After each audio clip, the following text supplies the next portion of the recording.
Good evening. Welcome to the Town Islip Planning Board for Wednesday, June 5th, 2024. Just a matter of housekeeping. If you're here for an item that's listed as public hearing, you'd like to speak on it, there are yellow cards at the table. Please fill one out and give it to the staff. We'll call you up during that presentation. If you're an applicant, we remind you to keep your presentations to 30 minutes or less, and members of the community to 3 minutes or less. We'll keep time for you. Would everyone please stand for the pledge? Pledge allegiance to the flag of the United States of America, to the republic of the nation, God, indivisible, with liberty and justice for all. Thank you. First item on the agenda, site plan modification, public hearing, E&J Land Development, LLC, SP 2018-057, southeast corner of Carlton Avenue, County Route 17, and Washington Avenue, East Islip, 155 Carlton Avenue. Applicant requests parking buffer and dimensional relaxations and modifications of PB 2013-040 in connection with the expansion of an existing office building and a change of use to a mixed-use building. Good evening. Good evening, Mr. Chairman, members of the board. For the applicant, Joseph F. Bazell, the firm is Bazell, Blander, and Visconti, 535 Broad Hollow Road, Suite B4 in Melville. Here on behalf of the applicant, E&J. The application seeks to erect a two-story addition to an existing mixed-use building at 155 Carlton Avenue in East Islip, which puts it at the northeast corner of Carlton and Washington Avenue, just north of the Long Island Railroad tracks.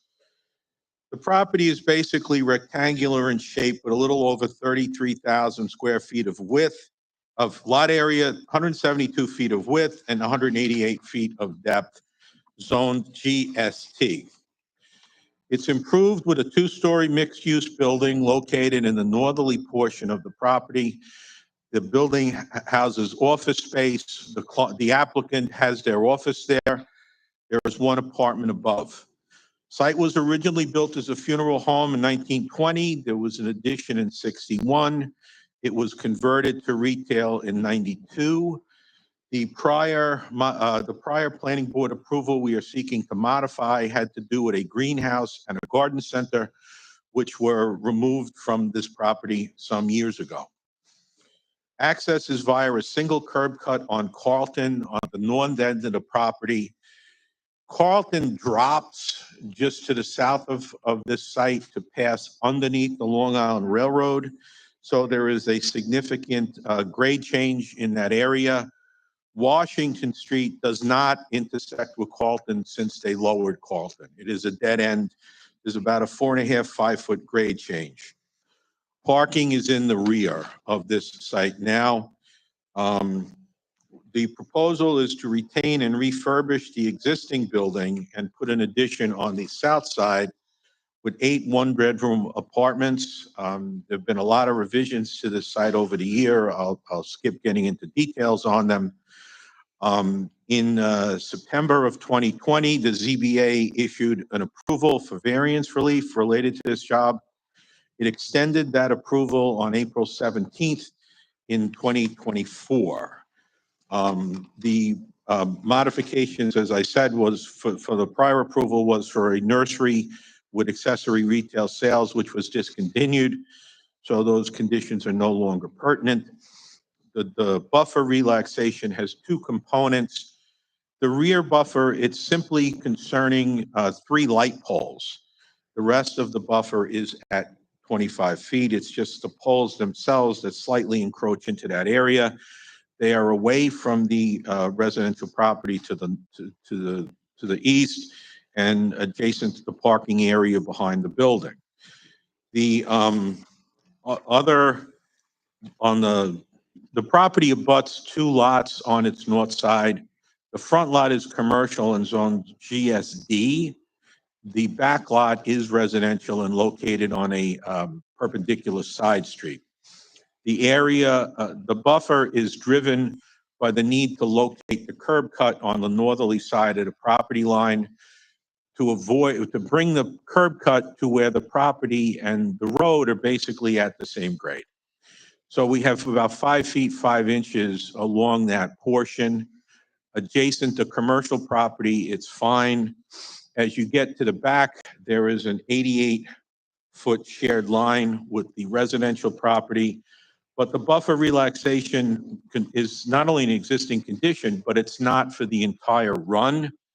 About 56 feet of that 88 feet length is at 25 feet as you move into the rear corner. Again, generated by the location of the need for the curb cut. We're also winding the drive aisle around the existing building. So we've tightened it as much as we can, but we really can't go any further. The parking relaxation, it's really 30.16, so there's quite a bit of rounding going on there. 24 are provided. We're talking about 8 modest apartments and a office space of about 2,832 square feet. The basement, which is calculated as office space, is only storage, and that's all it's ever been and all it ever will be used for. The attic space has been empty since Verizon pulled its equipment out. The attic and the basement add up to 5.88 spaces. So we don't dispute the rounding, but we think 24 spaces is more than enough for this site, and we have further agreed to make some additional landscaping, land banking of a couple of spaces behind the buildings, but close to the buildings to add some further greenery to the site. Driveway setbacks, Carlton's a county road. This is how the county has wanted to do it. This is what is there now. On Washington, it's not going to be a very active curb cut. It's principally there as a secondary means of access for emergency vehicles. Washington is a dead end. You can't get to Carlton from there. And if you take Washington east, you really go nowhere. So it's really not going to see much traffic. So the apron widths and such are existing conditions, and on Carlton in line with the county condition. I've taken a look at the conditions. The applicant is good with the proposed conditions. With one exception, the applicant would rather not put in an outdoor seating area. They believe they're difficult they present operational complications because they basically just become a smoking lounge. And they can accumulate litter and debris and are not the easiest things to run or operate. And on a site of this size, do not really provide an amenity to the tenants. This is not a case where we have a bocce court or a fireplace or anything like that. It's 8 units plus the one apartment that's there now. We believe this is a very positive redevelopment of this site. The existing building will be refurbished. There'll be new landscaping. Lighting will be dark skies compliant. Both the office use and the apartments are allowable as of right in GST. The site modifications take the size and dimensions of the site into consideration, as well as the need to locate the driveway on Carlton in its current position and tailor the driveway around the existing building. As I said, the zoning board has already approved this application. That would conclude the presentation. I'm happy to take any questions that the board may have. Thank you. Why don't we go to staff? Yeah, that's Report and fine. comment, we'll come back with questions. We have one person who wants to speak. Munda Grillo?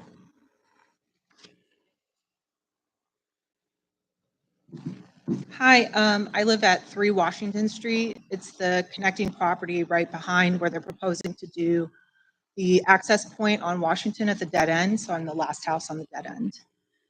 We just want to make sure that we're not opposed to this reconstruction. We're very happy about it.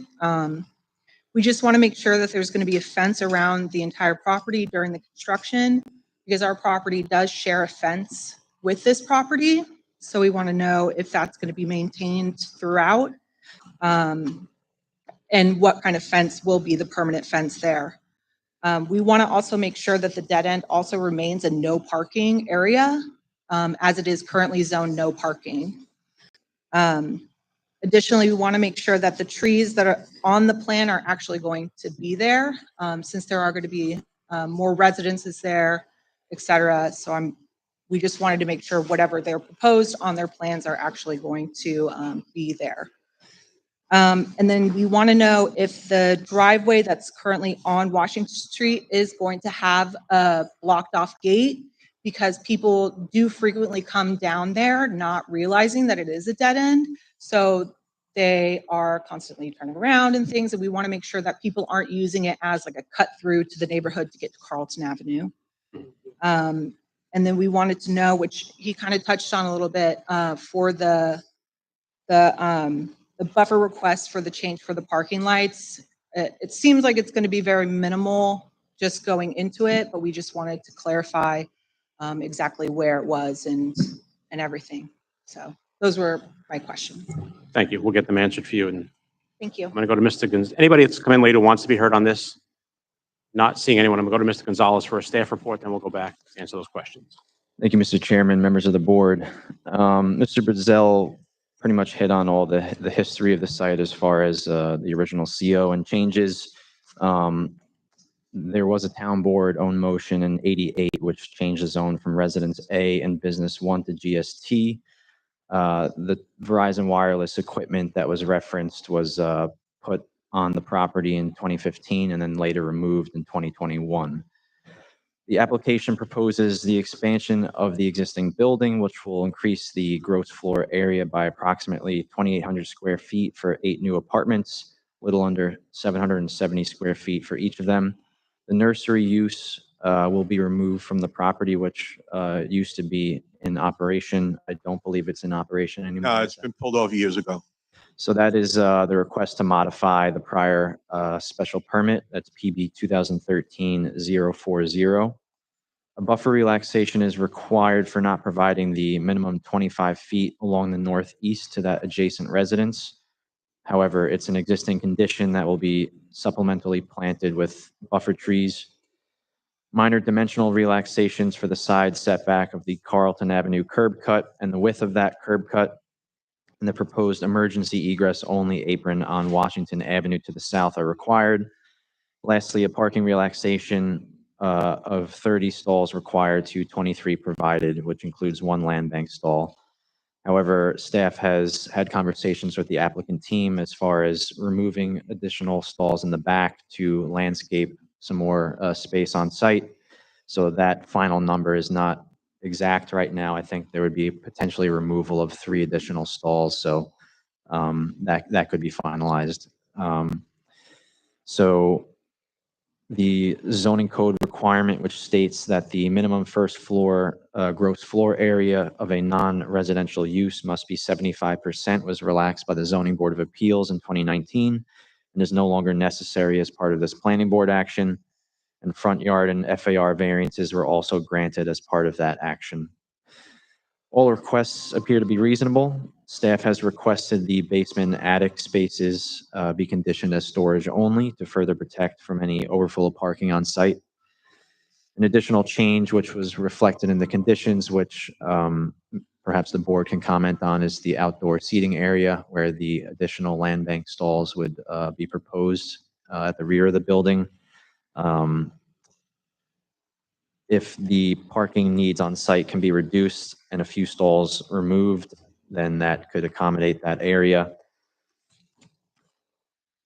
One email was received from a neighboring constituent earlier today, which referenced prior on-site work conditions in terms of site management and operating outside of allowed days and times. Staff cannot substantiate those points as no official complaint was filed. However, in the future, during construction, the applicant is required to abide by the noise ordinance, as well as maintain the site in a clean manner during construction, which after the site plan is approved will be monitored by the engineering and building inspectors on site. So there is going to be staff on site throughout the process of construction to ensure that there is fencing, the noise ordinance is being followed, and there's no litter or debris on the property. So based on the above, the draft conditions were put together, and and the final number of the parking could be ironed out if the board has any questions. Mr. Bazell, just quickly, if you can go over, or maybe Mr. Gonzalez, my main concern is just the lighting in the back. It is dark skies compliant. Okay, but it's going to be a little, it's going to be into the buffer somewhat, so it's going to be, Yeah, how far into the buffer does it go? right. And it's 3 poles. Okay. I mean, you have one neighbor here who seems very willing to work with you, and I want to make sure that we're addressing Yeah, no, the and- rest of the and issues. Obviously, we'll I would add to her, just keeping a record. I would add to her questions, there is going to be a gate on the Washington Avenue curb Yeah. cut. We don't want people cutting through that property either, so that will be gated. And following construction, a permanent fence will be put up to town standards. Mr. Brown? During the construction of the property, what type of construction fencing will there be to secure the property? You just come up here. George, come up. George Badger, Spaces Architecture, 410 West Montauk Highway, Lindenhurst, New York. So during construction, the contractor has to abide by the retention of stormwater, silt, debris, so the entire site is protected with a 4-foot-high silt fence, which prevents any kind of debris from construction going on to adjacent properties. After 4 construction, foot high or 6 foot high? I'm sorry? Did you say 4 foot or 6 foot? The construction fence is basically fabric, and it protects the adjacent properties from any silt or debris running on to the adjacent properties. When we're finalized with it, the contractor is going to put up a fence that's standard to the planning department's 6 foot high, cedar slats, what the town requires.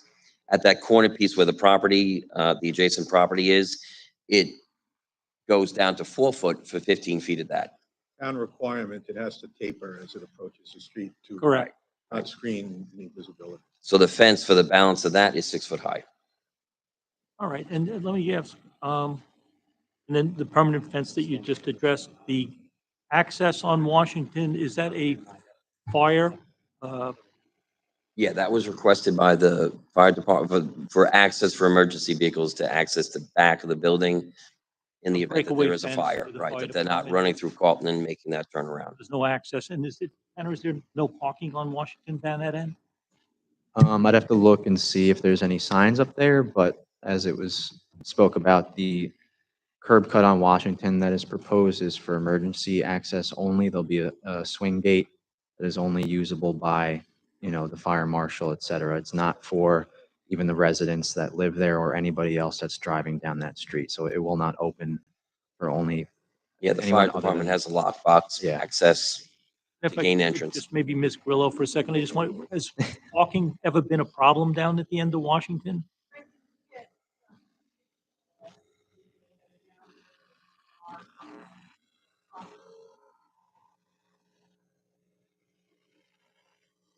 It's not really a major issue then. Okay. All right, Mr. Chairman, I'm done. Mr. Frugier? Yep.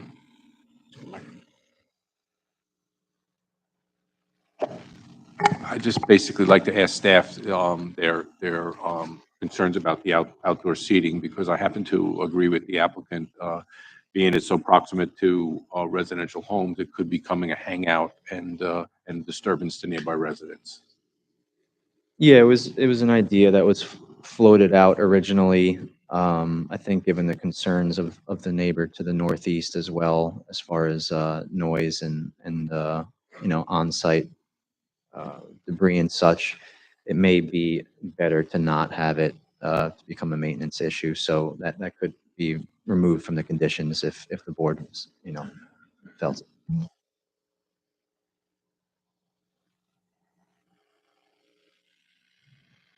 Further questions from the board? And can somebody just speak to the land, you've seen the landscape plan? Or do you want to speak to what your landscaping plan is for that up against the residence? You want to take this one or you got one? So you want? You do it. You drew it. So, which resident are we talking about? Back. The Right back. behind you. Okay, so what we've done is we've created a berm on that back area, which is a little bit higher than the balance of the property going to the northeast. So for about, starting from the edge of your property, I ask- 15 feet back is a 4-foot town of Islip approved fence. There's arborvitae's, 2 rows of arborvitae's staggered about 2 feet on center. And they're about 4 foot high when planted. If I can just ask you to keep going, she's keeping a record, so that's not being included. So if you want to continue to speak, go right ahead. Mr. Bazell. Mr. Bazell. Joe, Mr. Bazell. Joe. Mr. Bazell. I'm happy if you do that afterwards, but she's keeping a record and we have a few after you. Oh. What we can do is we can, if you wouldn't mind after the meeting with her and going on Ms. Grillo and going over the information, it'd be helpful. And then we also have 20-foot on center or, lack of a better word, street tree plantings that are on that back residential buffer area. So those are various taller trees in conformance with the town of Islip's requirements. Thank you. So the only thing I would like to add is there's a standard condition that's used in some of the other covenants and restrictions. I'll ask Sean to read it, which deals with the lighting if there is in fact a problem. I'm okay with approving it with the relaxation if it's needed, but Sean, would you just read the language to make sure Ms. Mazel's okay with it? We can add that condition. Sure. The condition the chairman is referring to states all on-site lighting shall be in conformance with Article 52 of Town of Islip zoning code. Planning board reserves the right to further limit or shield lighting fixtures if it is determined that light is not being contained on the subject property. The planning board reserves the sole responsibility of determining if lighting is properly contained on the subject property. We don't have a problem with that. And I'm I can okay tell you, granting. I know it's Article 52 off the top of my head, Yeah. but we don't have a problem. Perfect. I thank you. Is there anything further from the board? Anything further from the applicant? No, we're good. Is there a motion? Mr. Ruggieri. I'll make a motion, we close this public hearing and grant this application, subject to the covenants and restrictions that staff has prepared, with the exception of excluding the one requiring outdoor seating. And the addition of what was it, Article 52? Lighting. The lighting, you have to be in compliance with Article 52 of the town's lighting code. Thank you. There's a motion by Mr. Ruggieri to close the public hearing and grant the application, subject to the covenants and restrictions, removing the outdoor seating and adding the Article 52 section on lighting. Is there a second? Brown, all in favor? Opposed, abstentions, the application is granted. Thank you very much. Have a great night. Item 2 on the agenda, Jonathan Kriklava, Central Islip Hop Hog Volunteer Ambulance Corps, SP 2024-007, north side of Motor Parkway, 1,100 feet east of Blydenburg Road, 0 Motor Parkway, Hop Hog. The planning board is requested to hold a Rochester hearing to hear public testimony regarding the proposed construction of a new 26,657 square foot ambulance dispatch facility and a 1,876 foot maintenance building along with a special permit for a 110-foot tall communications tower. Site plan modifications and an exemption of the town of Islip zoning requirements for ambulance use are also requested as part of the application. Good evening.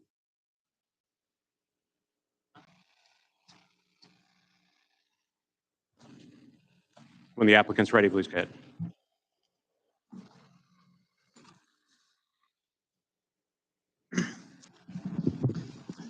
Good evening, board. My name is Arthur Rast.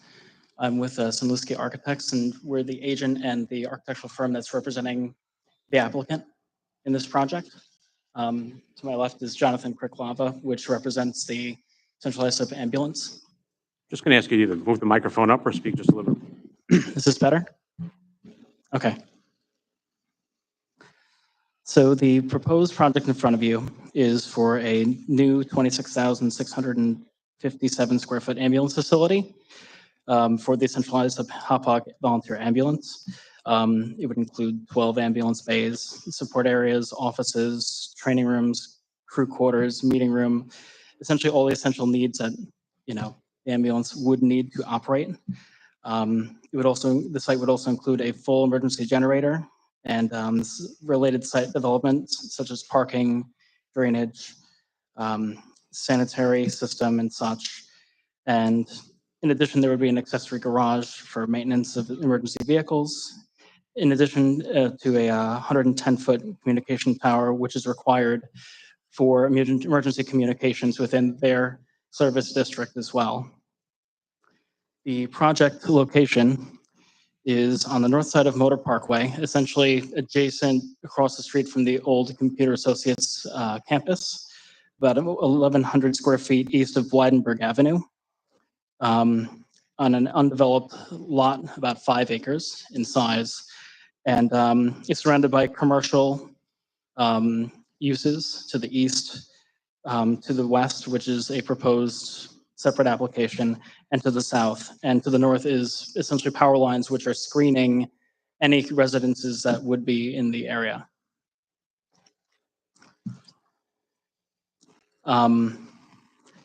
There are a couple of different relaxations we're looking for, but that's going to be part of really this Rochester hearing.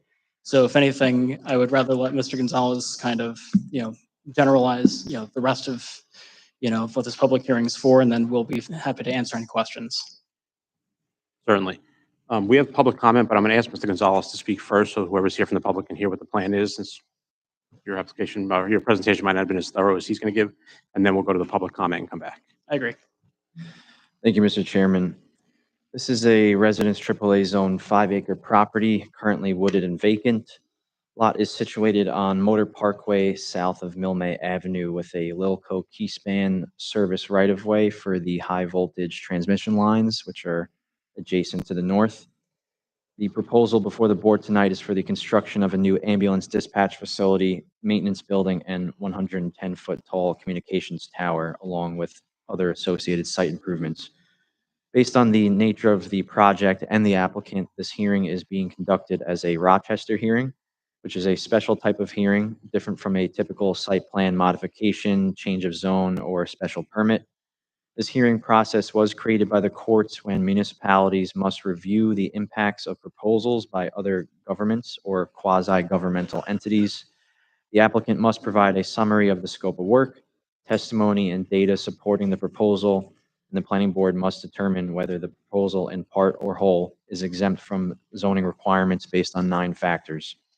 The intent of any Rochester hearing is not to deny specific land uses outright, but rather to balance the equities of that which is minimally necessary for the applicant based on their operation of providing necessary public services, the impacts to the public, and the impacts to the applicant by strict adherence to the zoning ordinance. A special permit from the planning board is required for the proposed communications tower. Various relaxations are requested in terms of landscaping, a parking determination, and overhead doors facing Motor Parkway, as well as zoning variances for front yard setback and building height. Initial comments for the proposal, which must be answered, are as follows. The reasoning for the proposed location of the radio antenna, or I should say the communication tower, and whether or not it could be located in a different area of the site or whether an off-site location was considered. Information regarding the eventual use of the communications tower. Is it strictly relevant to the emergency dispatch for cell service? Will private companies be permitted by the ambulance facility to co-locate on that tower? And what is the minimum height necessary for the communications tower based on their operations? And can it be reduced from the 110 feet if possible? The applicant has submitted a written testimony going through the 9 factors, which was forwarded to the board and will be reviewed further by staff and the town attorney's office after this hearing. So at this time, staff would recommend the board reserve decision to allow for public comment, written reports and more data to be submitted if necessary, and to bring the application back for a potential decision. Thank you. We're going to go to public comment. Mr. Brown. John Burke. How you doing? John Burke, 108 Milne Avenue, Hauppauge. This ambulatory, they're cutting down every tree right behind my house on the other side of the right of way. I'm going to see Motor Parkway. I'm glad they came down here tonight because I didn't have an idea it was going to be that big. We just fought down that thing last month, whatever it was, the 10 acres over there on Weinberg Road. I got a big lawsuit against Computer Associates because my house is structurally about to cave in. The only person who reached out and helped me wasn't you guys, wasn't Ilandy, it was Trish Bergen and Leslie Kennedy. What I've been going through for the last 6 months, now you're gonna dump this in my lap too? It's disgusting. We got deers back there, fox, bald eagle, red hawks, everything. And now we're gonna see this mess? At least fix the problem, fix my house before I have to move out of it. Computer Associates, Gramercy should be in jail.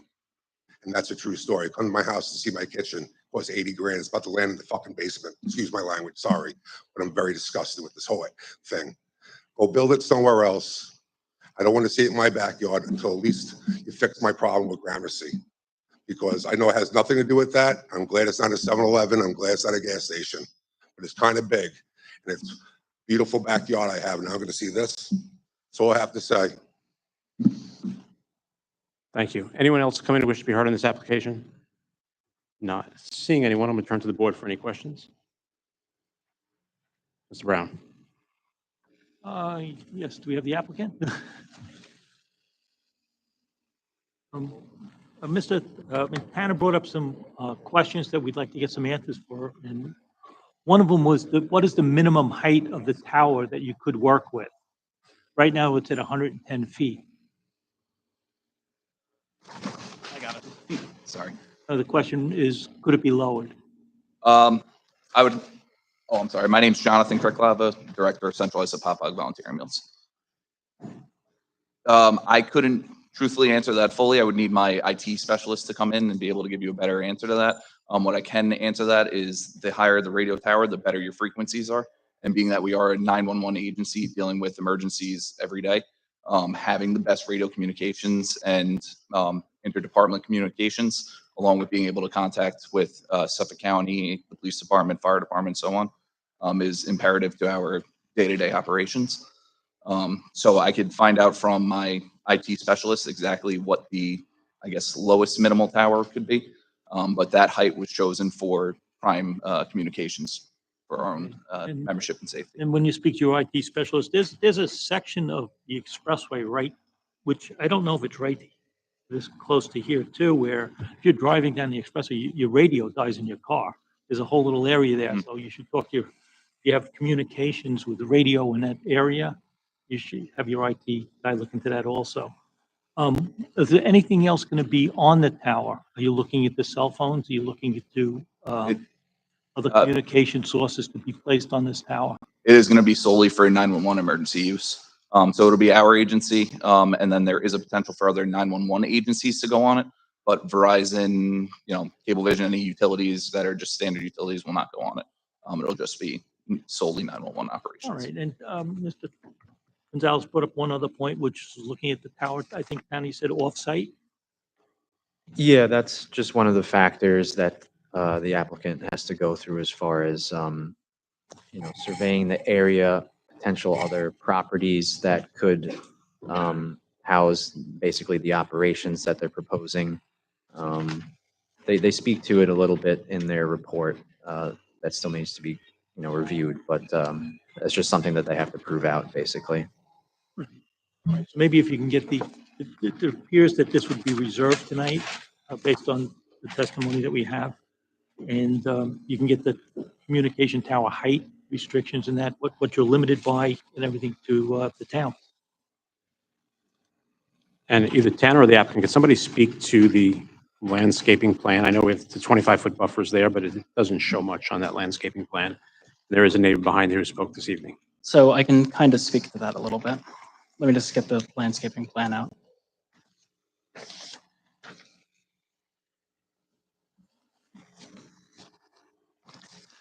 So where the building is actually located is going to be lower than where the elevation of the back property line is. For that reason, where our parking is going up to, it would be carving into the back of the property. So we did actually have to install 2 different retaining walls just to keep that at bay. There's also basically fences that are at the top of each of those, one for safety, but also for screening. Per and another consultation with planning staff, they had brought up the fact of there's these houses behind there, even though there is that setback of this utility easement essentially.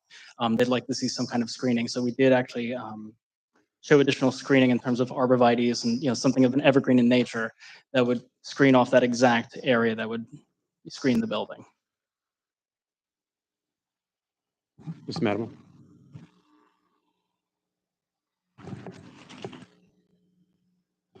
There we go.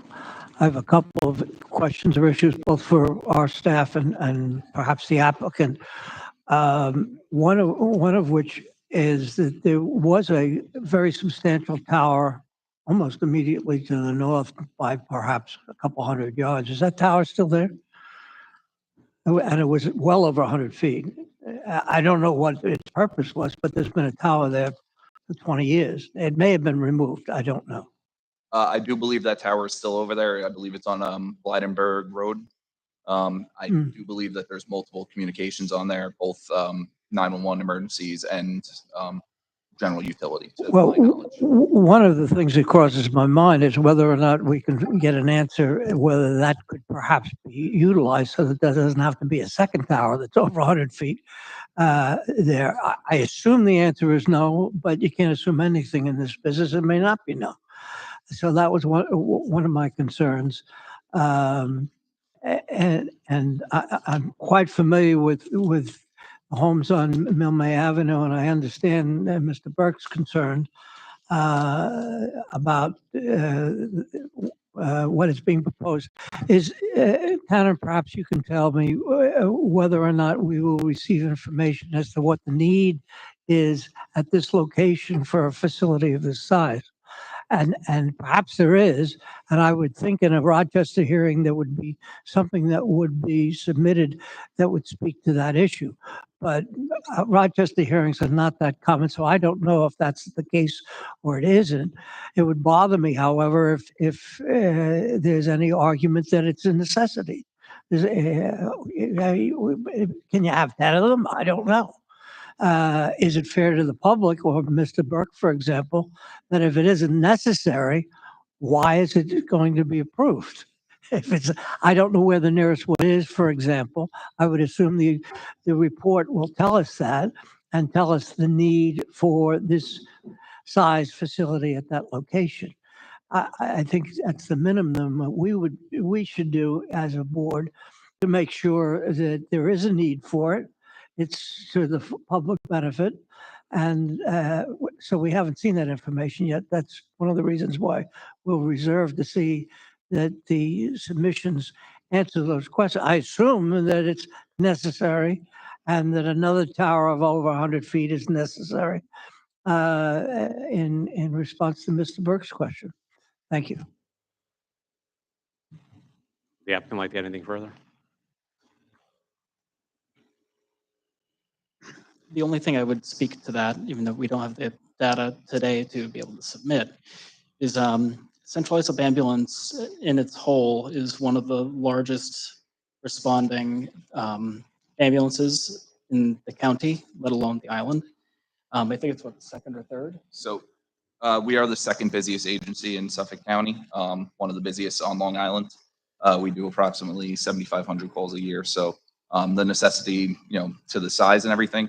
Our current building, we're actually storing multiple vehicles outside, including ambulances, which does a lot of wear and tear on our vehicles.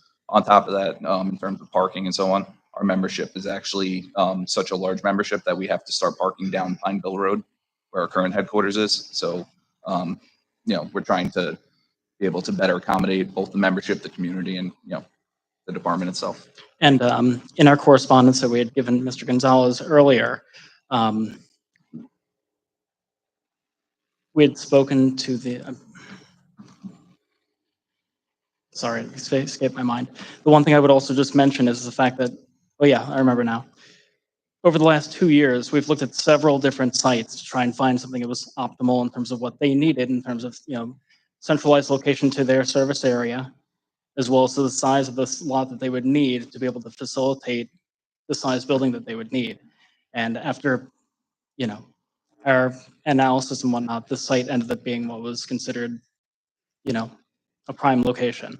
A lot of it also being the fact that it's centrally located within where they service, which also, I should mention, They do also respond to calls that are outside of their jurisdiction when they need to, such as Northport and even out towards Brookhaven as well. So the size of a tower for this isn't also necessarily just for the fact that they're a local area, but it's also for other agencies that may be even outside of where they normally operate too. Mr. Brown? Yeah, but what is the territory that you cover? Sorry, sir. What is the territory you cover? So we cover all of Hauppauge, the Hauppauge Industrial Park, all of Central Islip, all of Islandia, and a small called sliver of the Brentwood area off of Taylor's Path over there. This is centralized. Any further? Ms. Cruz? I have a question. Has anybody looked into, as far as wildlife that's living in this, I guess in this area, to see what happens? Because this is a large area, and I'd like to see what happens to the wildlife, as the neighbor said, where they're going to go and what happens. That's a very large area that is going to be disturbed when building this. So I'd be interested to know that. The one thing I would speak to that is that while we are developing a good portion of the site, we are going to be looking to retain as much of the natural vegetation that is there. This property was originally 3 lots that we then combined into 1 lot. And essentially one entire lot of those 3 is being retained as natural vegetation, or naturally what is occurring. If you heard the site plan that we do have proposed, there is kind of an area that it's kind of open space, for lack of a better term, between where the end of our parking is and then where that natural wooded area would end up being. Although we do show a line of where that kind of ends, we do understand the concern of, the residents in that area and everything. So we would be trying to kind of limit the amount of destruction of natural areas as much as possible. All right. Okay. I don't know if that answers your question or not. I mean, is there further questions from the board? I think at this point, we're going to wait for our experts to review what you've submitted. I'm just hoping to see in there that other locations were considered, not just, and why you ended up in a residence AAA to have that converted versus something else that was not residence AAA. One thing I would just comment on with that is, even though it is residence AAA, those lots that are specifically along Motor Parkway, especially considering right next to us is a hotel that's even taller than our structure that we're proposing, really the character of that zoning in that area doesn't really match what the zoning is right now. So that's the only thing I would say is. Yeah, I'd agree that we just talking about that, everything that's in the immediate area. Just as we consider the factors, if there is something that's still less intrusive up against a residence, we want to make sure you consider that. I'm not saying you didn't. Of course. I just, when we go through the analysis, and the same thing with the 110-foot tower, that you looked at other locations where it could possibly go. Obviously, you provide a service to the community, and we have that deference to you for doing that, but we want to make sure you've considered all the locations. Of course. We do that. Ms. Frugieri. This isn't a question, it's more of a clarification. Listening to your testimony before, it seems like you're outgrowing your existing headquarters. Is that true? Yes. So the reason why you're looking for an alternative site is because you're just out of space where you are. Yes, absolutely, sir. We are 100% outgrown from our area. Again, I told you about storage of vehicles, parking, storage of equipment. We actually have in a trailer in the parking lot. We have far outgrown our current area. And I'm also assuming you serve the Jake's 58? Yes, sir. We serve the Jake's 58. So we'll be close. Which has grown in intensity Yes, sir. extensively. Yeah, we're seeing large percentages of increases in that response area specifically. Okay, thank you. Anything further from the board? Anything further from the applicant? Is there a motion? Mr. Brown? Mr. Chairman, I'm going to make a motion that we close the public hearing on the Rochester hearing. Motion by Mr. Brown to close the hearing on this application and reserve decision. Reserve decision. Second, Mr. Matamore. All in favor? Opposed? Abstentions were reserved. Thank you. Thank you. Thank you. Item 3 on the agenda, Family Residences and Essential Enterprise, Inc., CZ 2023-020, east side of Locust Avenue, 1,020 24.9 feet south of Bourne Boulevard, Oakdale, 405 Locust Avenue. Applicant requests a change of zone from residence AAA to residence CA in order to construct 40 apartments. Site plan modifications may be required as part of the application. Good evening. Good evening, Mr. Chairman, members of the board. Appearing on behalf of the applicant, Gene Alvey, Nicole, 200 Railroad Avenue, Fayetteville.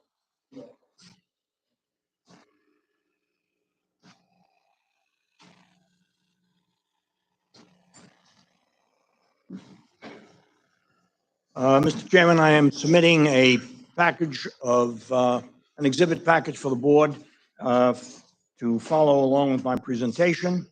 And following my presentation, if the board has any specific questions with regard to the organization, traffic, the architecture, or the site plan, I have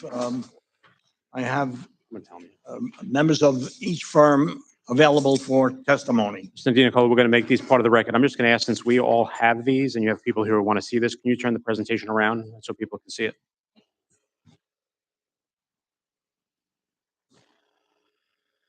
The applicant is requesting a change of zone from residence AAA district to residence CA district to permit the construction of 40 garden apartments.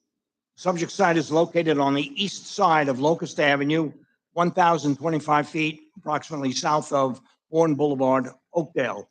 It's number 405. To the north, adjacent on the north, is a property owned by the Connecticut Central School District, and it is used for baseball fields, softball fields, other sports activities. There's a field building on there as well as parking areas. To the east appears to be vacant property owned by the United States of America. To the south is property owned and operated by the Board of Cooperative Educational Services, BOCES. This is a large sprawling building fronting Locust Avenue. To the rear of the BOCES building is the Islip Career Center. It is a separate large industrial style building which teaches auto body repair, vehicle maintenance and repair, welding, and the like. To the south of and adjacent to the BOCES building is the Affinity Skilled Living and Rehabilitation Center. The Affinity building is 3 stories in height, and its architecture is commercial in style and construction. It does not have a residential appearance or character. Pursuant to the covenants and restrictions, it is my understanding that with regard to density, it has 66 units on 8.5 acres, which is roughly 7.5 units to the acre, a little larger, and can accommodate 280 beds. As you drive into the Affinity Center, there is a residential development known as Locust Cove, which consists of attached 2-story residences. And if you continue south, that is along the east side of Locust Avenue, adjacent to the Affinity property, is an industrial property which is operated as a commercial bakery. The entire south side of that industrial building consists of loading docks. There are about 10 in a row. There are numerous trucks on the property, truck trailers, and piles of wood pallets. Adjacent to that bakery is the Long Island Railroad tracks. So the entire east side of Locust Avenue from Bourne Boulevard to the railroad tracks is developed with institutional type buildings and attached or multi-family style buildings and structures. Now, across Locust Avenue from the commercial bakery that I referred to is a multi-family development known as Greenwood at Oakdale. The development consists of attached 2-story residences, approximately 6 residences to a building. Across the street from the property to the west on Locust Avenue, it is single-family residential development. The subject site itself contains 5 acres of land, has a frontage on Locust Avenue of approximately 256 feet to a depth of 856 feet. It has developed thereon currently a 1-story masonry industrial building containing approximately 28,000 square feet. It has a loading dock at the rear of the building, a paved area for parking. There's also a detached building of approximately 1,432 square feet, a greenhouse, and wood planter boxes. At the greenhouse and the wood planter boxes, it's a sign which reads Smile Farms, because the subject site is used and occupied as a vocational training center, a school, and rehabilitation center. I'll get the word out. It has a children's clinic, an outpatient clinic, and a center for talent development. This is the building which is operated by Free. The site has 2 curb cuts currently on Locust Avenue for ingress and egress of vehicular traffic. Now, the applicant is proposing to demolish all of the existing improvements on the subject site and construct a new well-designed garden apartment buildings. In your packet, the first sheet shows 2 buildings which would be fronting on Locust Avenue. That's the style of construction. There will be a total of 40 apartments in 11 buildings. There will be 20 one-bedroom units, 22 bedroom units. Of the 11 buildings, 2 will be will have residential apartments, and 9 will contain 4 residential apartments. So if you look at the second page of your exhibit, you'll see the site plan, and you'll see the 2 buildings facing Locust Avenue, and then to the rear, you'll see the buildings with the 4 apartments in each building. The 2 structures fronting or facing Locust Avenue will have the appearance of single-family dwelling with single front entry door. They will be set back 50 feet from Locust Avenue to give the streetscape a residential character and appearance. The 50-foot setback was requested by the planning staff, again, for streetscape appearance. There'll be a walkway from the sidewalk at Locust Avenue to the front door, and the front yards, of course, will be very nicely landscaped.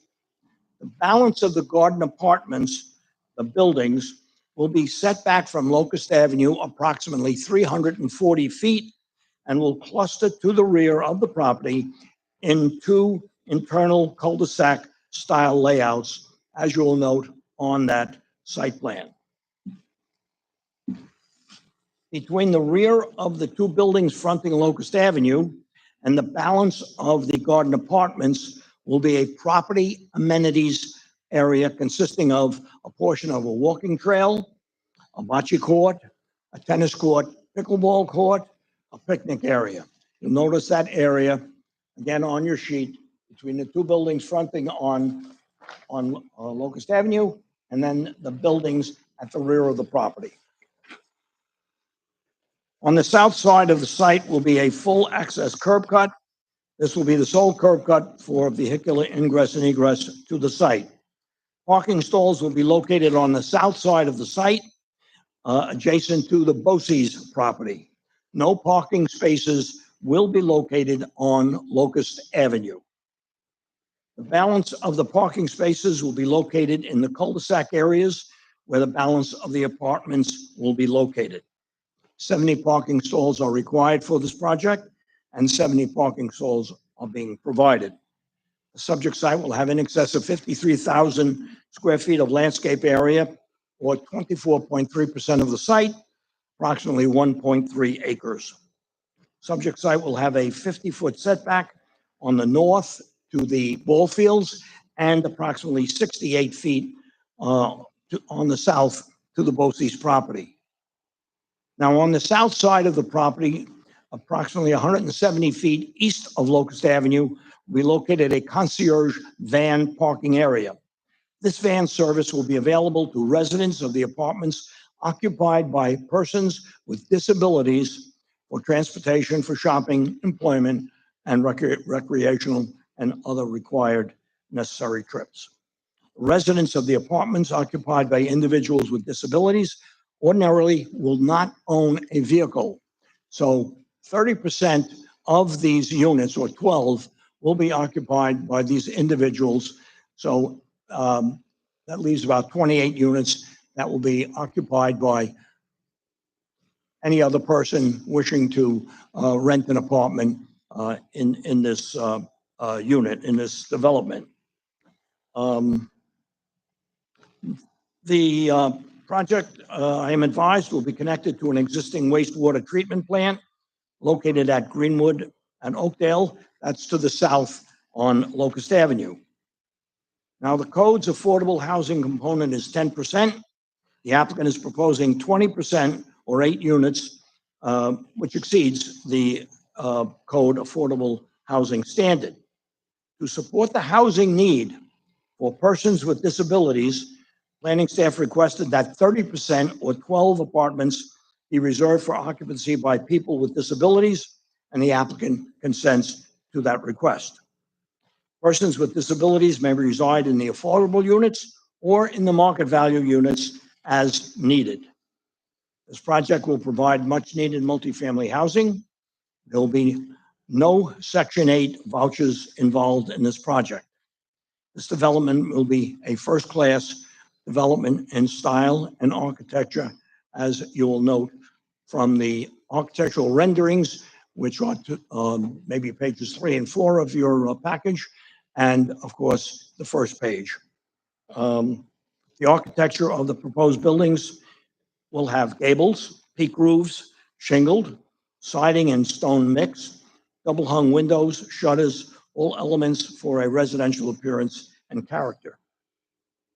Now, who is the applicant? Free. Family Residences and Essential Enterprises is a not-for-profit organization which provides support services for those individuals with developmental disabilities, both physical and mental, and persons with traumatic brain injury. This organization supports in excess of 4,000 such individuals and maintains them in a community setting rather than confined to an institutional setting. And think of Willowbrook on Staten Island. This organization, these individuals rather, will be evaluated by Free prior to being placed in these units. They will require only periodic visits from social workers. The staff will assist them with finding employment, time allocation to accomplish various tasks, budgeting issues, employment issues when they have a job. Support is available for them 24 hours a day, 7 days a week by phone and in person. These individuals can function in a community setting, however, have functional disabilities and limitations requiring some oversight, assistance, and direction. And again, 12 units will be set aside for them. The location will be limited to those developmentally disabled individuals and traumatic brain injured individuals. On-site transportation is available to them for trips, again, as I've indicated, banks, stores, entertainment venues, by the concierge van service. This project, if approved, will provide apartment units which are much needed housing and support for special needs individuals who can function in a community setting with some professional guidance and assistance.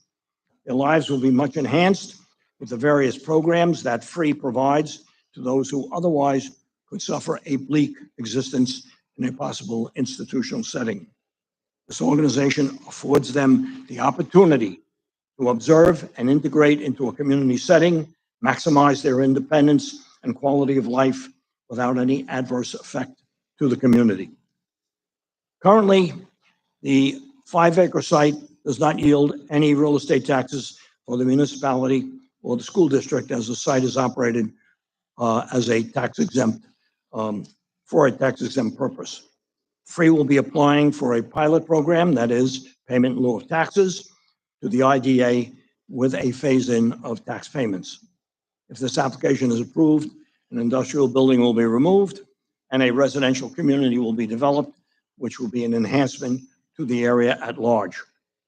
During the construction stages, the project will generate approximately 150 jobs. A traffic study has been prepared and submitted, which indicates that the proposed use will generate less traffic than the existing use.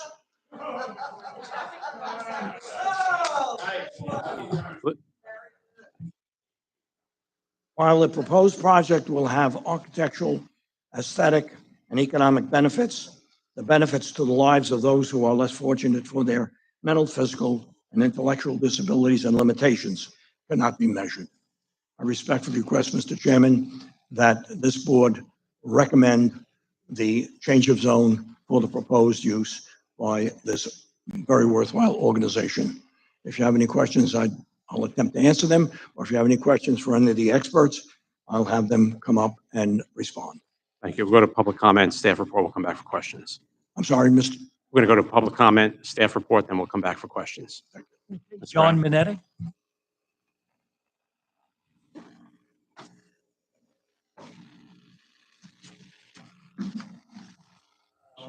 Hi, I live on 148 Locust Avenue, just south of the river, and the traffic, I mean, I don't know what kind of studies, I mean, you can't get out of your driveway without getting slammed. It's unbelievable. My wife is afraid. I got to turn the car around. A lot of us, I mean, a lot of people in the show, you're back in your driveway because you can't get out. The traffic is, I mean, in the mornings it's terrible. The weekends it's awful. During the day, I've been working, so I'm not sure, but it's like one of the main thoroughfares, and we don't need any more traffic. It's just horrible. That's one of my concerns. Like I said, ripping this down here, 40 more apartments with their friends and other people coming. What's it? Less traffic where? You get 12 are not going to drive. How about the other 30? How about the people that come over there? Their friends, people visit. It's unbelievable. The traffic is horrible. Ours is the main drag before there's Oakdale, Bohemia Road, and Lakeland. Ours is the main drag. It's just absolutely horrendous, the traffic. And I don't know what kind of an element, disabled, what kind of disabilities. I'm not certain what they're talking about, but we don't need people walking around down the block around the area. I'm not sure what they're talking about, disabled, what kind of disabilities they may have. I have nothing against, I don't want, people wandering around or whatever's going to be there. It's going to turn into like maybe more than 12 of those 40 units may be taken over later. I mean, I don't even know.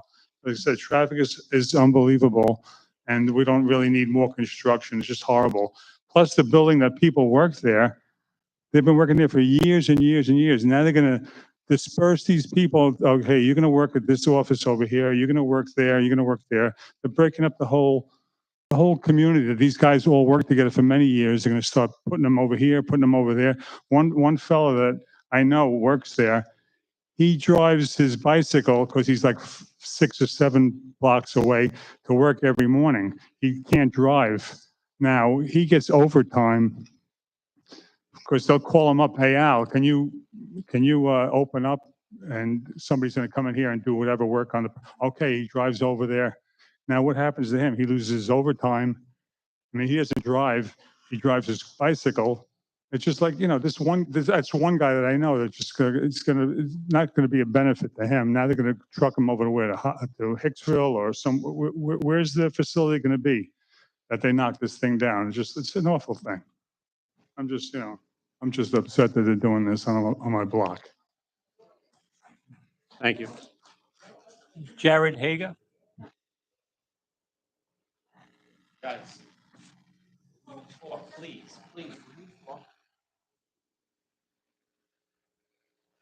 Hi, good evening. My name is Jared Hager. I'm a resident of Oakdale. I reside at 11 Heptide Court in Oakdale. I am very familiar with the Free organization.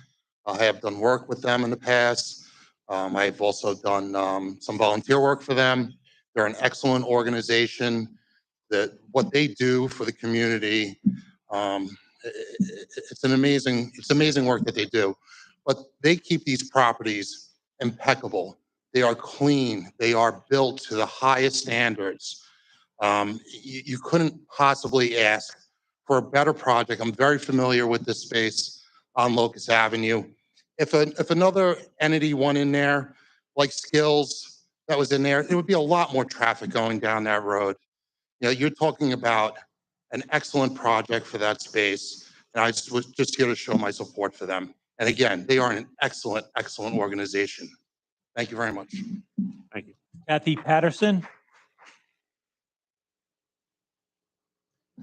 Hi, my husband and I live right across the street from this property, and I'm a little afraid to say it, but I fully support this development. My question is for the town of Islip. I'd like to know, currently, we have a lot of problems with the traffic from in and out of Skills Unlimited. Just this last fall, people making the wrong left into the wrong side instead of going to the other, one is going in and one is coming out. They go in when somebody's coming out. They literally took out our pole, our communication pole, and they took out a large tree of ours because they didn't follow the correct signals. So my question is for when this goes into place, are we going to improve the property, add curbs on Locust Avenue? We don't even have a curb. When this person made this left and the other person made the right and the accident occurred, this person was up on our lawn like that. There was no curb, nothing. So if there's going to be this facility built, is there going to be like attention paid to our property across the street needing a curb? That's like our biggest concern. Also, is there going to be a traffic light anywhere? We just have a stop sign. We have people stop at the stop sign and go as fast as they can to get to the next stop sign. So I'm hoping that maybe there's going to be more policing of the traffic. I agree with some of these people about the traffic. I mean, we've had accidents in front of our house because of it. But I fully support Free and what they're doing because I think it's an excellent organization as well. And I think that this is a wonderful opportunity for the neighborhood. So thank you for listening. Thank you. Chris Versi?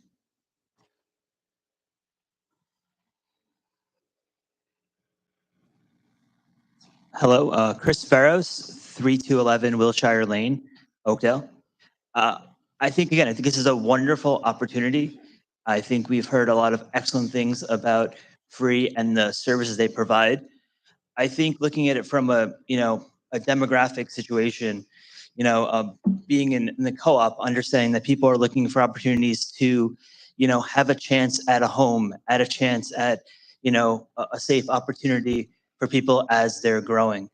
And I think Free provides that opportunity. I also think the other 28 units that are there could provide opportunities for people to stay in the community.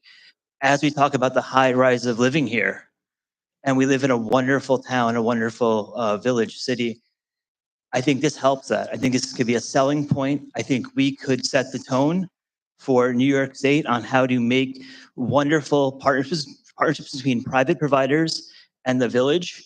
I feel like, again, with your knowledge, with the knowledge of the experts here, I feel like they can address a lot of the issues that these people are talking about that affect them on a day-to-day basis.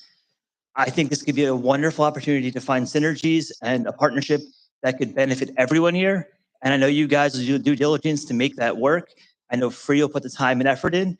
And I really think that, again, giving people that have, difficulties in life a chance to have a more meaningful life and to, have the choices that we have, to have the experiences of, living their own place in their own home and realizing that they do give to the community.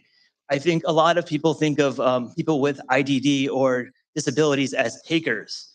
But when you look at all the programs that places like Free and other providers in the industry do with food banks and community service and helping and volunteering and getting jobs in the community, that's a huge benefit that I think that we don't look at on a case-to-case basis. So I definitely think this is a wonderful opportunity, and there will be pitfalls and headaches in the way, but you guys will figure that all out. And at the end of the day, this is going to be an amazing opportunity for 60 or 70 people, and hopefully we can address all the issues that have been stated before me.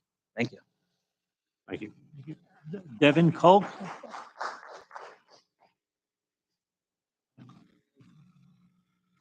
Devin Kolka, not involved in the project whatsoever. I'm reading a statement on behalf of Scott Maskin. My name is Scott Maskin, and I reside at 40 Grassmere Avenue in Oakdale. I also own commercial properties at 1217 Montauk Highway in Oakdale and 171 Remington Boulevard in Ronkonkoma. I strongly support the Locust Ave Free project. While I have no personal stake, I am actively involved in the construction industry and am familiar with family residences and their Build Their First Development Corp., both of whom have stellar reputations in their field. I urge this panel to evaluate this and all projects based on the merits without being influenced by NIMBYism. This project addresses the needs of an underserved community, has no negative impact on traffic or the school district, and in my view, enhances the community compared to the property as it sits today. When viewing the site plan, one should note the low density of the project and the massive amount of green space, which is what compelled me to also speak in favor of the project at the Oakdale Civic Association meeting. This is a good project, a good reuse of space, and should move forward. Thank you. Thank you. John Jennings?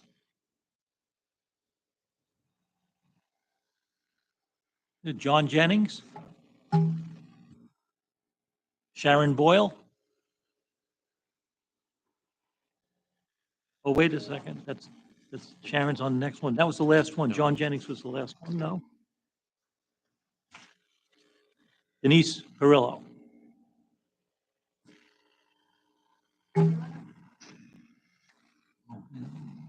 Hi, I live at 402 Ocean Avenue. I could see the property from my house, from my kitchen, and I'm not opposed for what the place does. I just don't think it's the location. The traffic is horrendous. There are accidents all the time at the 3 stop signs, Locust Avenue and Ocean, and the traffic is always backed up. Everybody cuts through from Sunrise Highway to go to Montauk Highway. You can't even get out of your neighborhood sometimes. I just don't think the place for that. It can be built. Did they look at other locations? Because the Skills Unlimited never bothered anybody. That was perfect for what it is. But putting all these units there, I just don't think it's the property for it. That's all I have to say. I oppose it, and I think we should. Thank you. Debbie Leontonio?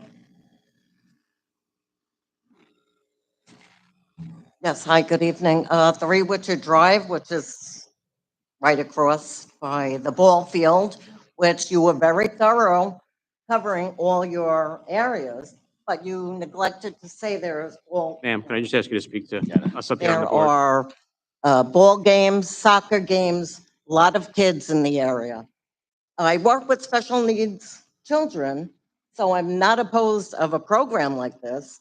I'm opposed to it by a elementary school and kids running around the neighborhood all the time.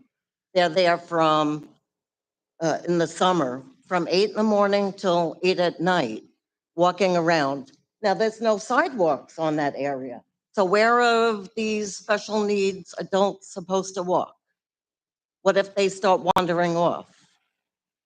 Did you think about that?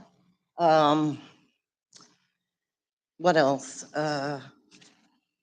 Like I said, I work in a public school. There's not enough help, psychiatrists, psychologists for school children.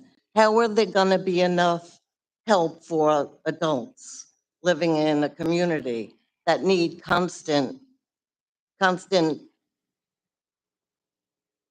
supervision? Are they going to wander off? There are no sidewalks on that side of the road. It doesn't make sense in that area, not at all.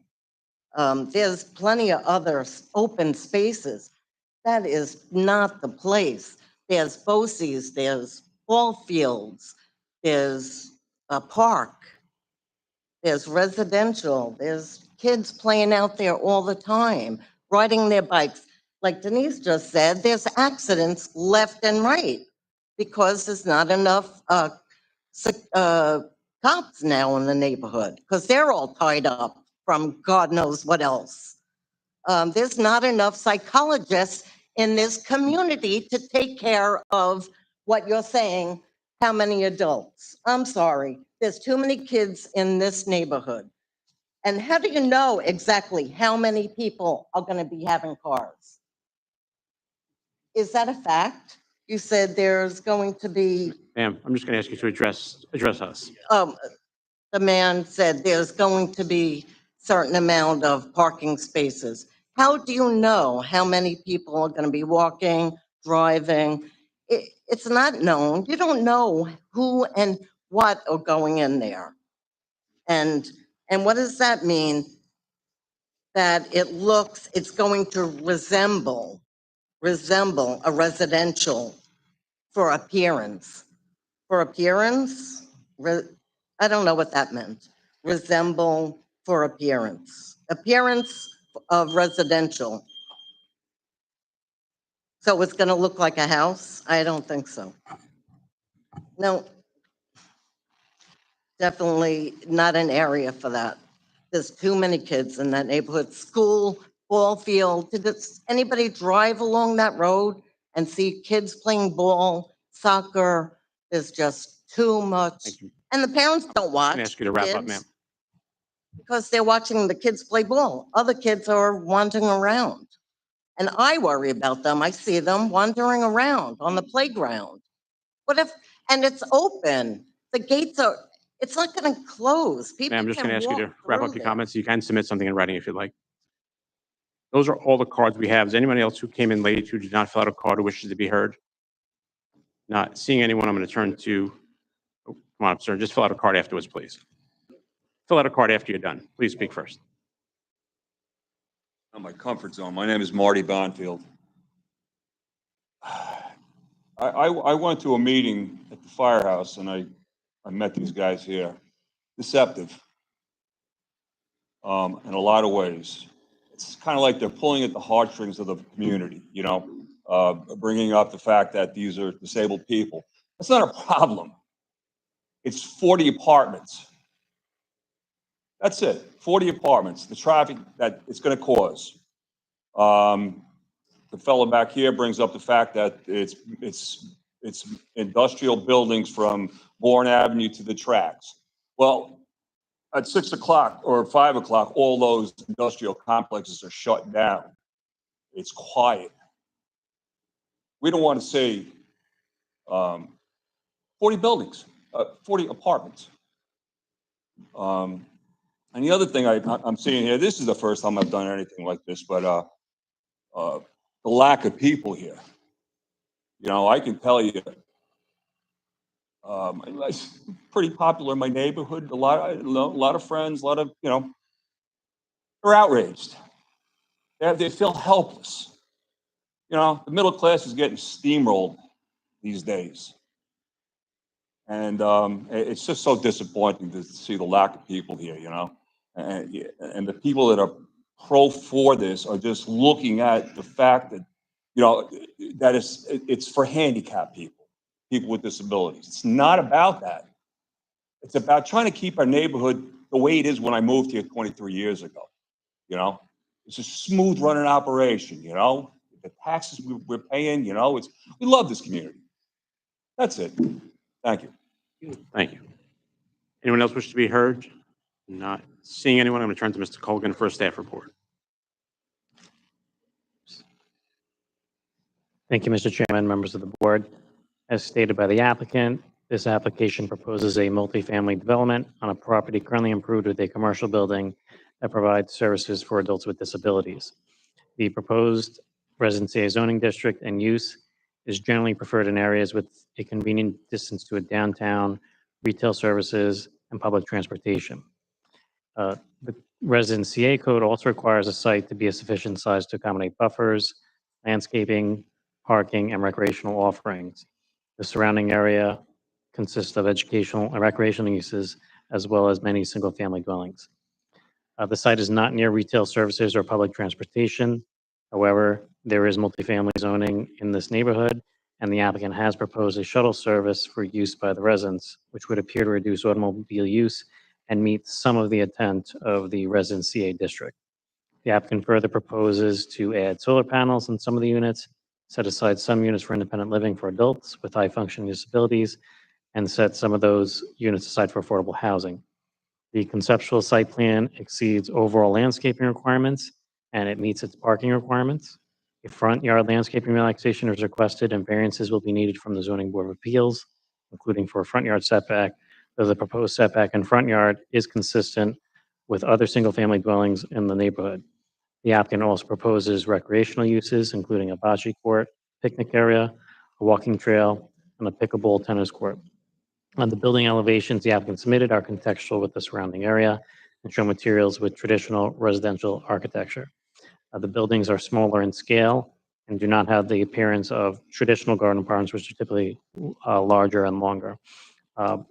We did hear a lot of concerns raised by the public tonight, so the staff would recommend that the board reserve decision to go over those with the applicant before bringing it back to the board for a decision. Mr. Brown. Mr. DiNicola, one of the residents that spoke tonight referenced curbs and sidewalks. Can you tell me what it would look like along Locust Avenue if the project was approved? I believe that sidewalks are proposed, but let me have the site plan designer respond to that question. Mr. Brown?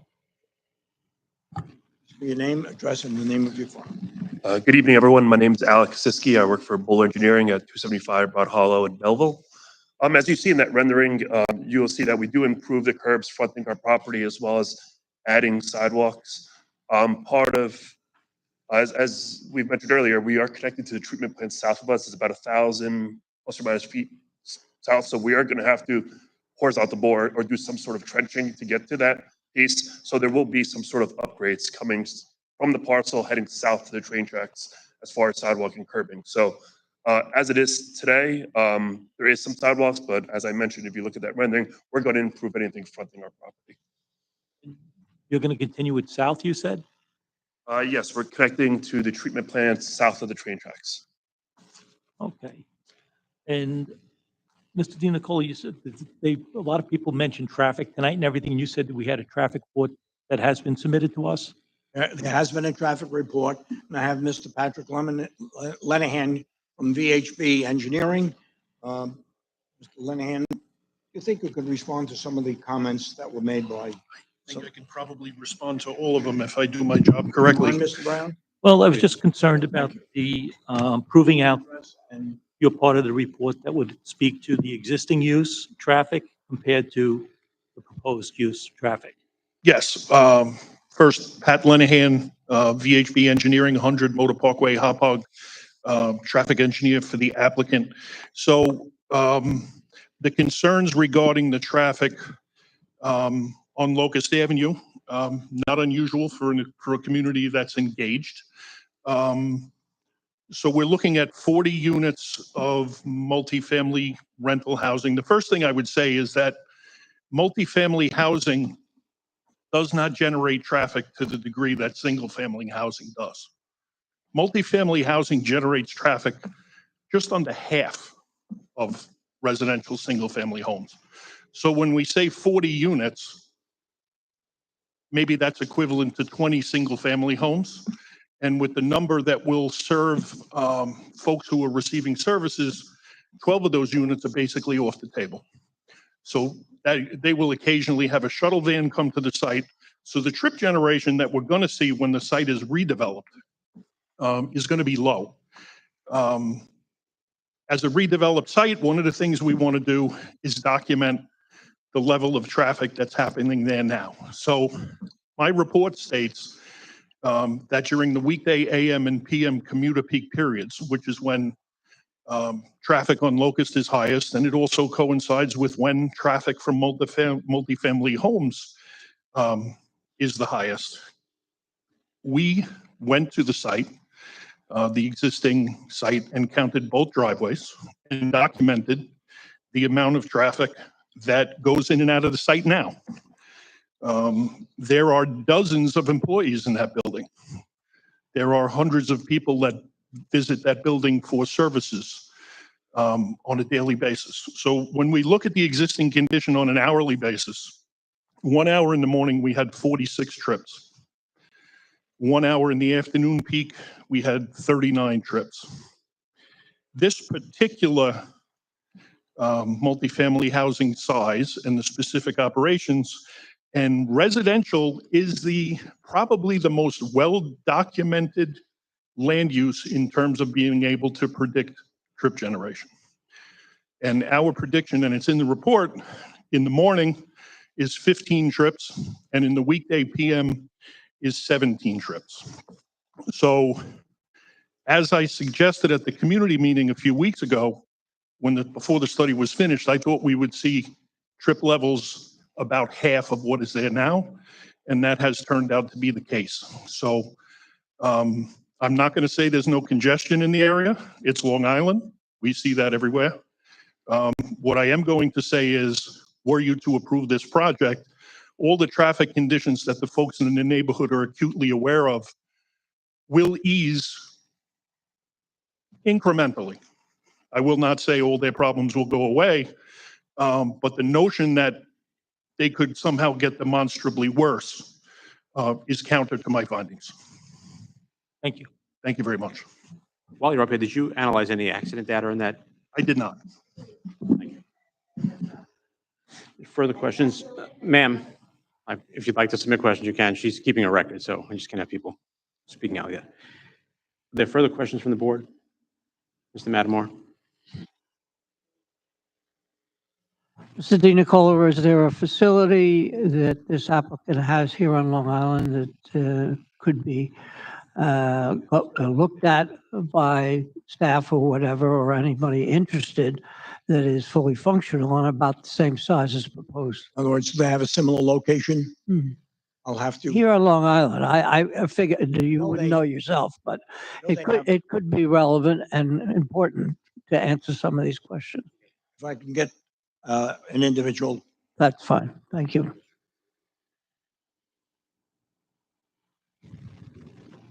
I heard the question.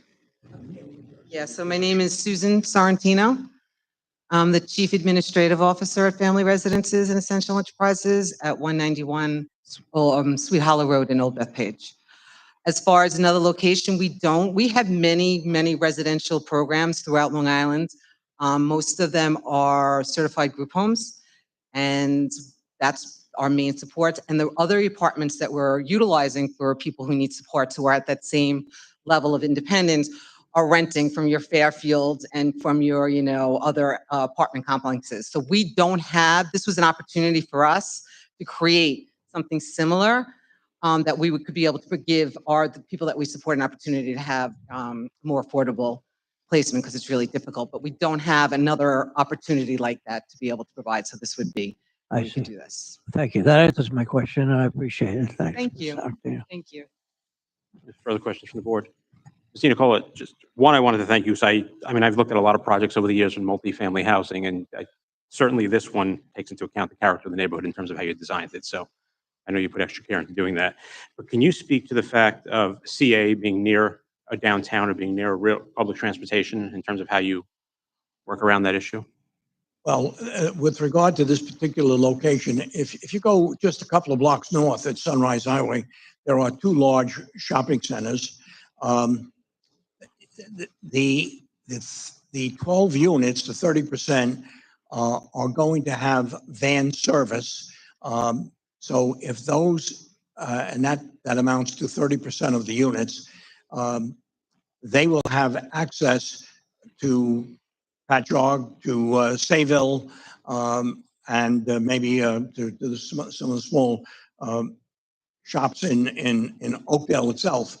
But that is what we anticipate. As far as the balance of the 28 units, for the most part, they will have vehicles, they will go in and out.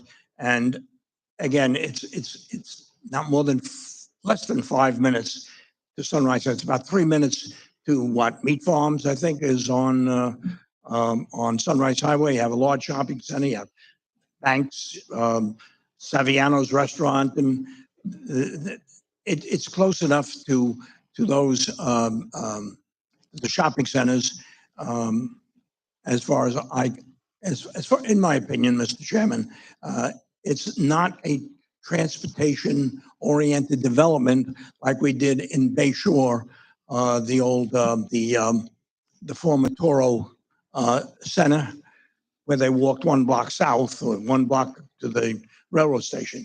But this is still very convenient to shopping centers and to local downtown districts, again, such as Sayville. Just on the shuttle, I mean, one, that'll be obviously a condition or a covenant and restriction in there that you'd run that shuttle. So again, I You'd be apologize. okay with it, a covenant in terms of running that shuttle? maintaining the shuttle? Oh, yes, of course. And let me ask you this, is the shuttle only open to those that have a disability? If you have seniors that move in there or someone else, is the shuttle available to them as well? That's something I'll have to discuss with Free to see whether or not we can open up the shuttles. But the shuttles are, the van is pretty much for their individuals. But I think it's open to discussion. Thank you. Further questions from the board? The only thing I'll put out there is I'm just going to ask Mr. Colgan just do some questions about traffic safety in that immediate vicinity. If our traffic people can look at whether the accident data or anything that this is going to change. I mean, it's certainly going to drop the traffic count, the trip count, but to take a look at that and see if there are any immediate improvements in the area, and you'll hear back from Mr. Colgan on that. Okay, fine. We can have our traffic engineer address that. Thank you. Any further questions from the board? Well, yeah, Mr. Brown? Is our traffic consultant in-house, are they going to review that traffic data? We did not request a traffic study because this didn't meet the warrants for one. However, the applicant did prepare one. So if the board requests that we have the town's traffic consultant review it and report back, we can certainly do that. I would be comfortable with that. Thank you. Further questions from the board? Ma'am, you can submit your questions in writing if you'd like to. It's not going to be made part of the record now. Ma'am, I'm going to ask you, ma'am, I'm going to ask you to ask him to step outside if you're not going to follow the rules. Are there further questions from the board? No, Mr. Chairman. Anything further from the applicant? Nothing further, Mr. Chairman. Thank you. And thank all of you who spoke this evening. Is there a motion? Mr. Matamore? I move to close this meeting and reserve decision and take into consideration all the information that we've heard and discuss the matter with staff. Thank you. Thank you, Mr. Matamore. It's a motion by Mr. Matamore to close the public hearing and reserve decision. Is there a second? Second by Mr. Wilson. All in favor? Opposed? Abstentions? We're reserved. Thank you all. Thank you, Mr. Chairman, members of the board. Have a good evening. Just going to go off the record for 1 minute, everybody walk out, and then we'll go right back on.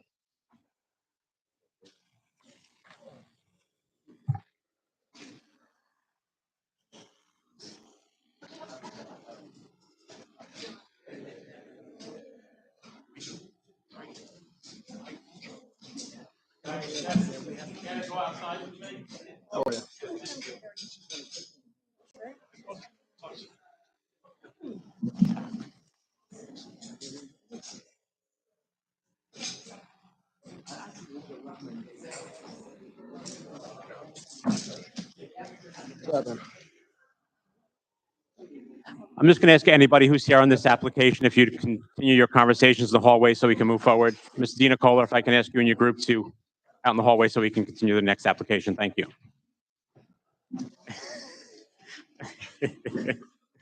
Next item on the agenda, King Associates Holding LLC, CZ 2024-005, north side of Main Street, State Route 27A, approximately 251 feet east of Macon Avenue, Sayville, 289 North Main Street.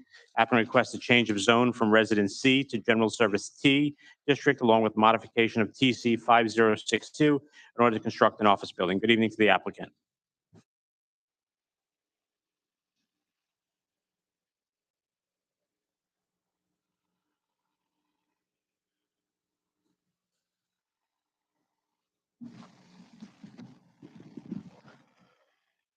Good evening, Mr. Chairman. My name is Daniel Baker from Greenberg Traurig, 900 Stewart Avenue, Garden City, New York, 11530. Appearing tonight on behalf of the applicant, King Associates Holding LLC, related to property which is at 289 North Main Street in Sayville. The applicant is requesting a change of zone from residential C to general service T and the modification of previously imposed covenants in order to construct a one-story, 3,300 square foot office building. I have provided the board with copies of conceptual plans and elevations of the proposed building to be constructed if the application is approved. In addition, there are some photographs in there of the surrounding neighborhood and a similar property that the applicant has constructed on Montauk Highway in Bayport, just for you to have some understanding as to what the building would look like and the nature of the design. The proposal may be familiar to some of the board members as a slightly different application was approved by this board in 2020. Although the planning board made a recommendation to the town board to approve the change of zone in 2020, the town board failed to carry a majority vote at that time. But since that time, the applicant has modified the proposal to further mitigate any potential impacts to the surrounding residential properties. Specifically, the applicant has shifted the proposed building 10 feet to the south and 7 feet to the east, bringing it further from the surrounding residential properties. This shift has allowed the applicant to increase the size of the landscape buffer on the west side of the property. As you can see from the conceptual plan, the western buffer now consists of 3 to 4 rows, and in some cases 5, of a buffer of planted evergreens, which will completely block the proposed one-story building from the view of the residential properties to the west. Subject property, which is currently vacant, measures nearly 1.5 acres and has street frontage along both Montauk Highway and Overton Avenue extension. Fronting on Montauk Highway to the east of the site is a 3-family residential rental property, and to the west of the site, on the corner of Macon Street and Overton Street, is an auto repair shop zone business 3. There are 4 single-family homes on Macon Street that back up to the property. And it should be noted that the southernmost home on Macon, lot 35.4, adjacent to the auto repair shop, is also a business 3 zone. Directly across Montauk Highway to the south, there were properties zoned Industrial 1 and GST. And these uses include Morgan Auto Supply and an office occupied by Coastal Practice Consultants, which appears to be a mental health practice of some sort. Subject property is currently zoned Residential C and obtained town board approval to construct 6 residential senior units contained in 2 buildings totaling 7,000 square feet in 2010. Included in the packet presented is a conceptual plan that shows a depiction of the previous approval overlaid on the current proposal, so that you can see the difference between what was approved in 2010 versus what is proposed now and was approved by this board in 2020, albeit in a different location. As you can see, the site disturbance of the current proposal is far less than that which was approved in 2010. Moreover, the building envelope is less than half of that which was previously approved, allowing for far more natural vegetation to remain and newly proposed vegetation to be planted. The proposed office building will be located on the subject site to permit the maximum setbacks and buffers to the surrounding properties. The GST zoning district requires a buffer of 25 feet when adjacent to a residential zoning district. The code required buffer is noted on the conceptual plan along the perimeter of the property. As you can see, the proposal provides for a substantially larger buffer than is required. The northern and eastern sides of the property will remain in their natural state, and a new 3 to sometimes 5 row evergreen buffer would be installed along the western property line. If more acceptable to the board, the applicant is prepared to maintain more of the natural vegetation on the western side and supplement that existing buffer with evergreens, but some combination that would be most fitting for the neighbors to the west. The building itself significantly exceeds the minimum required front, side, and rear yards. At its closest point, the building is set back 70 feet from the westerly property line. At 30 feet in height, the 1-story building falls under the maximum permitted of 35 feet. As to floor area ratio, the proposal is 5%, where the code allows for 25%. The proposed overall landscaping of the site is more than 80%, where the code requires only 20%. Parking is compliant and is located to the east side of the property to allow the building to serve as a shield or further buffer to the residences to the west from the parking. Access to the site is limited to right turn in and right turn out. All lighting will be shielded and dark sky compliant. The architectural design of the building is residential in nature, as you can see from the elevations and other example of a property owned by the applicant that I provided. The architectural design is residential in nature. The peaked roof, utilization of shingles, and style of the windows gives the building more of that kind of residential appearance. It should also be noted that there will be no dumpster on site. The applicant will arrange for garbage to be picked up weekly and will be stored inside the building. The proposal was designed in a manner to minimize any potential impacts to the surrounding residential properties, and given the site's proximity to more intense uses, an auto repair shop, an auto supply shop, and a three-family rental, the site is situated in the ideal location for GST zoning. Town Code Section 68-487 provides that preferred locations for general service T designation include properties in transitional locations with a side yard adjacent to a commercially zoned property and another side yard adjacent to a residential property. This is precisely the circumstance we have here.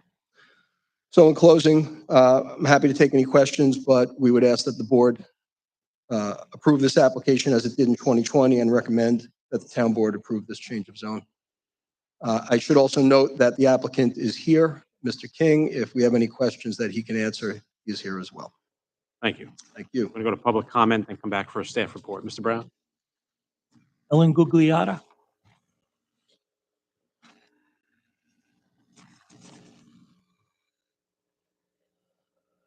Hi, my name's Ellen. Our yard backs up to this property. We've lived there for 60 years. The whole property there was a home on there at one time, I'm sure you're well aware, that got tore down years ago. My main concern is the traffic on Montauk Highway. People fly down there probably 50 miles an hour, where it's a 2-lane becomes 1 lane, and people are flying down there, and they're flying onto Overton Street. And traffic is really my major concern, that somebody doesn't get hurt. And also, it's a one-way. So if people are going to come into this office building, if they're heading east on Montauk, they would have to make a U-turn to get into this property. So I don't remember if they did a traffic study way back when this was first approved. I don't remember. Also, I heard they said the lighting. I understand the lighting that is going to, I guess, not be, what do they call it when it's aimed down? All right. Yeah. Also, they said there's not going to be any dumpster. There would, the noise is, as garbage trucks, as we know, do make a lot of noise. Also, if this is built, say, if it's sold, are they going to tear down any of the woods that will be behind it? Because right now, we have total woods and we don't really see Montauk Highway at all from there. Is there any way that we can make sure that all the buffers are kept as is, as they're, in this picture that we have? And we can covenant that in the site plan. Yeah. All right. Also, it's a pretty large piece of property. In the future, can they add buildings anywhere on this property? No. Okay. And did they say what type of offices were going to be put in here? I think he said there was 2 offices.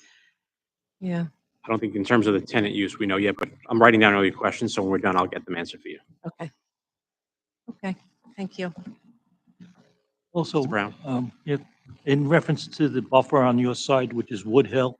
Woodhull Lane. Yeah, Mhm. they moved it further to the east, the building, and the parking lot's on that side. So you're between 50 and 60 foot to the tip of the parking lot, which I'm going to ask them how far the building is, but the building's quite far from that end.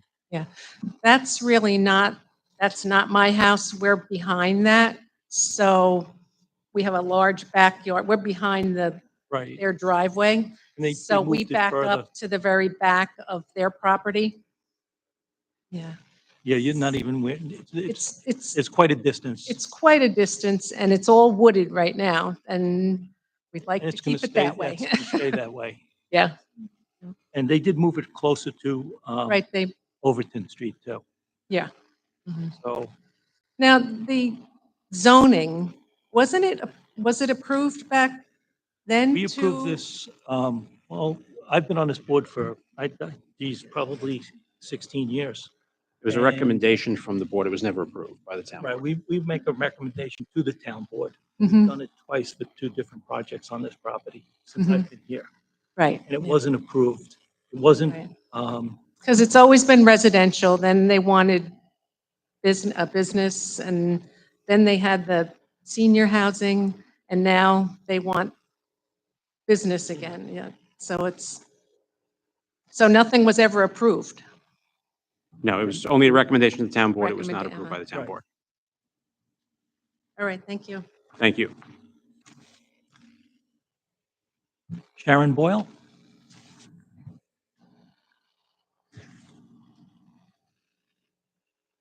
Okay.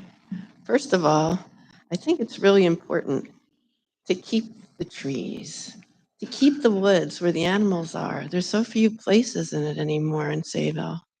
And we have one of the ones that's still there.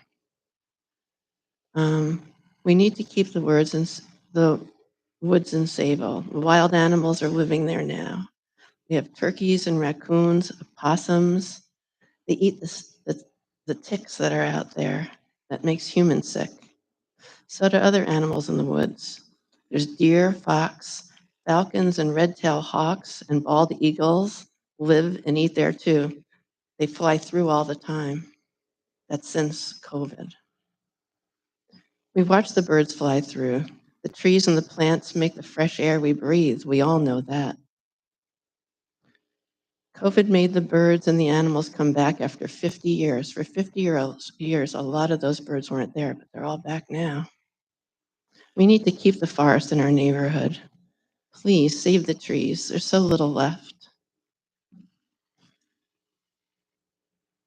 There'll be fewer trees, no more forest, and no more place for the animals to live. It's going to make me cry. There'll be a lighted parking lot in our rooms and in our yards. There'll be a dumpster with garbage to be picked up, or maybe hidden in the building. They're still going to have to come and pick it up. There'll be noisy garbage trucks with backup beepers too early in the morning, probably. And our private backyard will no more be private anymore.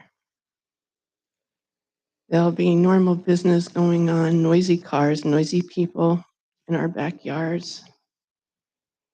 There's not enough place for them to put enough trees to keep both sides of what's there now. The woman who just spoke, having enough trees for that side is not going to allow enough trees to make it that way on the other side where we live. There's just not enough room that way to put a building in the middle and still have it not show up really well on one side or another. Let's see. So the value of our homes will definitely go down. Please don't allow this to happen. I'm mostly worried about the planet. If more people were worried about the planet, we wouldn't have what's going on now. It's not too late. So please don't take down the trees and put up the parking lot. Thank you. Thank you. Glenn Rueb?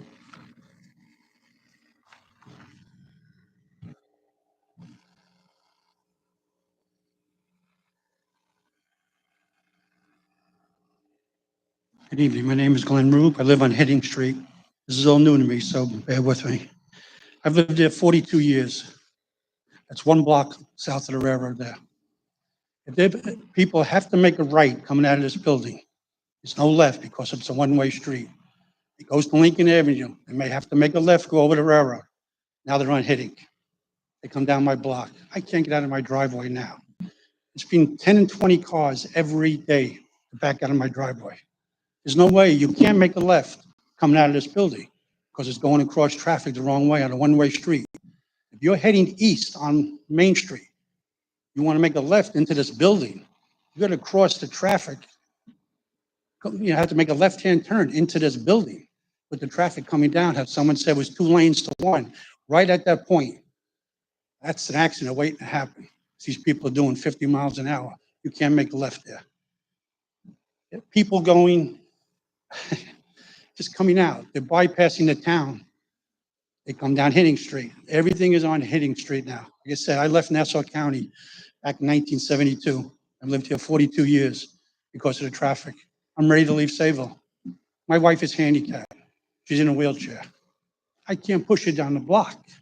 I can't get out of my driveway with her, taking her life in her hands. So she's confined to the house. I mean, the building codes are there for a reason. I don't want this to be Queens. I don't want it to be Nassau. We moved here because it was a nice little town. There are 5 empty buildings in Sayville right now. The former Capital One Bank, 160 East Main Street, it's been empty for 10, 15 years. Can we make office space there? 297 East Main Street, office space available, big sign. 93 East Main Street, office space available. Rite Aid just became empty. TD Bank is leaving next month. It's right on the corner of Foster and Main Street. It's about 1,000 feet from this place. Make an office building there. Why are we taking this residential where there was a house, putting another office building? I don't know. I don't understand. When is enough enough? Thank you. Thank you. Laura Rocksmith. Hi, my name is Laura Rocksmith. I'm at 10 Holmes Court. I'm around the corner from this. I have a couple of questions. The current one is the fact that nationally, just reported by the Wall Street Journal, building is slowing down, especially commercial properties. As this gentleman just mentioned, in Sayville itself, there are a minimum of 10, not even commercial, like a storefront, buildings, including medical. How can these people guarantee that they're going to have actually a tenant? The next biggest thing is a traffic study. Was one done? This is a one-way street. In order for them to make those 2 rights, they're going through neighborhoods. There's a church. There are children that are playing in these streets. They have to either go straight on Overton and turn left or right onto Lincoln, or they have to come up Macon, then go on Holmes Street, which is what I'm off of, and then go on to Lincoln. I'm sorry, but I watch people now. I walk that route 5 to 7 times a day. I watch people now make lefts where it's not supposed to be. You're not going to stop them, okay? And where they say there's an exit, an entrance from Montauk Highway, that's not Montauk Highway. That's the offshoot coming from Montauk Highway onto Overton Middle. There is no ramp on from Montauk Highway. They're still on the one-way street, which is why they're saying they have to exit and make 2 rights. How are you going to prevent them from making a left? And lastly, was an environmental impact study done? This property is maybe less than 1/8 of a mile from Mill Pond. Mill Pond is suffering as it is from the buildings that were put in housing up in Jewel Vet and that area. We don't need more commercial properties that are going to sit vacant, which then become vandalized, which then becomes a whole nother issue. And as far as the direction they move the property, now we're going to have the area that is in established woodlands where in the winter you can clearly see deer and fox tracks traveling through it, plus the fact that there's now a thug gang of turkeys living in Sayville in this area. You go in there to have their pods. Has anybody studied that? Because you're going to have the oils and everything from their car. It's going to run down, go down into Mill Pond, just add to the poor pond's fight for its life. So I really hope you guys will seriously look at this. Do we really need more commercial space in Sayville when there is empty existing commercial space in Sayville? And when you're attempting to put this commercial space in the middle of a residence with a one-way road where these people are going to have to exit through, and they're going to be exiting during the time of day when children are out playing in the streets, especially during the summer. Not talking during, when school buses and stuff like that is in, but during the summer, kids are going to be in the streets and these people are exiting. Thank you. Thank you. Barbara Rulshed.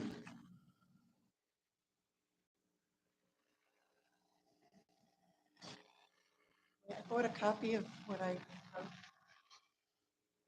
Table. Yes, we'll make it part of the record. Thank you.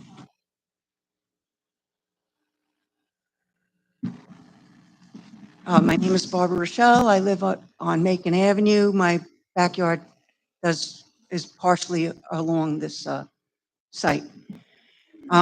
This is what I wrote. This is the 3rd or the 4th time that we've been invited to come here and address concerns about changing the zoning on this piece of property. When my husband and I first moved here, this property was wooded as it is now. There was a house on the property near Overton Street next to where the automotive repair building is now. That's right next to the property. And the entrance to that house was from Macon Avenue, not from Overton Street. Purchaser of the automotive repair part of the property closed off the driveway that led to the house. So apparently the town of Islip Planning Board did allow the purchaser of that part of the property to close the driveway. So in other words, you wouldn't have to get to it from Overton. You could get to that property from Macon Avenue, my street. Why is that important? Well, if a change in zoning is allowed, an office building is built, the visitors to this building will have to enter the building by traveling west on Montauk Highway, Main Street, and exiting off at an angle onto Overton. Note, Overton is a one-way in front of this property. I have traveled this route to return home to Macon Avenue many hundreds of times, and I can say for certain that it is difficult. Drivers are speeding through the section of Montauk Highway, and second, Montauk Highway narrows right there from 2 to 1 lane. Those who are visiting on business will, consider that while I do not have to make a sudden right to turn into an office parking lot, those who are visiting on this business, they are in a dangerous proposition. Last time the zoning change request came up, this was taken into consideration. So I just, if you've ever, I don't know if anybody's ever driven through Sayville and seen where this location is. It's just a very rush busy area. It's right before the underpass for the railroad tracks. Okay. When leaving the property, some visitors to the office might try to ignore or get confused about the direction they must turn when leaving and try to make a left turn back onto Montauk Highway instead of going west, turning right from the parking lot. Again, this was previously brought to the planning board's attention, for it will create an even more dangerous intersection. Also to be considered and previously considered, this is a residential area. 6 homes surround this property and will all be impacted by the sounds created by the business, by the pickup of garbage, by dumpsters virtually located in our quiet, peaceful, and private backyards. There were concerns aired during the last meeting, planning meeting, that there was not enough adequate drainage on the property, to support water runoff. The mill pond is located adjacent to the property. Currently, the status of the property is neglected. Many of the once beautiful trees are now covered in vines and overgrown. To let this property revert to such a sad state does not give confidence that an owner that does not live here will take proper care of the property or address the neighborhood concerns, problems created in the future. And if I didn't make it already clear, I am opposed to the zoning change. Thank you. Thank you. Those are all the cards I have. Did anybody else wish to be heard on this? Not seeing anyone, I'm going to turn to Mr. Hogan for a staff report. Thank you, Mr. Chairman. As stated by the applicant, this application proposes a just over 3,000 square foot building, office building on vacant property zone for senior citizen housing. A nearly identical application was reviewed by the town board in 2020, but did not move forward because it did not receive the required number of votes to be approved. Prior to that, the property was a subject of an application for a 7,000 square foot office building, and that was made in 2010, but was withdrawn by the applicant. The applicant then subsequently applied for the current residency zoning district for 6 senior citizen units. The general service T district is generally preferred in transitional location with a side yard adjacent to a commercially zoned property and another side yard adjacent to a residential district. This subject property is located near Montauk Highway and is adjacent to a business 3 zone. The site plan as proposed exceeds parking, landscaping, and buffer requirements. It shows a modest-sized building considerably under the floor area requirements. Consideration could be given to preserving as much of the existing vegetation and all of the buffer areas on the site, with supplemental infill planting as needed if the board were to recommend grant of this application. The use would generate a marginal increase in peak PM trips over the permitted senior housing development.